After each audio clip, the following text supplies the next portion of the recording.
$10,000 per month. जितना easy बोलने में लगता है ना, उतना इजी है नहीं। तो आज है मेरा day 8 of my 180 days challenge. तो आज है डे 8 मेरा। आज हम आए हैं यहाँ पे गोल्ड सूक मार्केट। यहाँ पे दुबई का ये फेमस होलसेल मार्केट है। यहाँ पे हम ढूंढेंगे एक प्रोडक्ट लिस्ट करने के लिए। तो ये है हमारी प्रोडक्ट हंटिंग। 3 फीचर सबसे ज्यादा इंपॉर्टेंट है। प्रोडक्ट यूनिक होना चाहिए और आपके बजट में होना चाहिए। प्रोडक्ट अच्छा भी होना चाहिए, जरूरी नहीं है। यहाँ आप देख सकते इतनी सारी प्रोडक्ट है।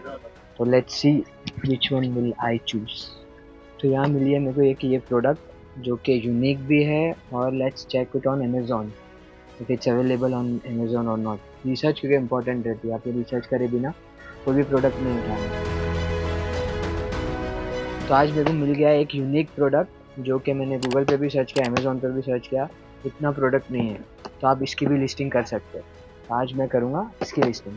ये हमें मिला है 30 दिरहम में, 30 दिरहम में मिला है। अभी इसकी लिस्टिंग होगी 70 60, आप जितना भी चाहे डाल सकते हो। मेरा हिसाब है थोड़ी रिसर्च करें, ऑनलाइन भी जाए, दूसरे प्लेटफॉर्म पे। ज़रूरी नहीं अमेजोन पे आपने देखना है, दूसरे प्लेटफॉर्म पे जाए, चेक करे कितनी है, इसका प्राइस कितना है, उसके हिसाब से थोड़ा कंपेटिटिव प्राइस आपने डालना है। तो ये हो गई आज की हमारी प्रोडक्ट लिस्ट। अब सब्र का फल मीठा नहीं, पैसा होगा। तो ये था आज का मेरा day 8 of my 180 days challenge. अगर आपको भी जानना है कि क्या मैं चैलेंज पूरा कर पाता हूँ या नहीं, so for that follow me and stay tuned.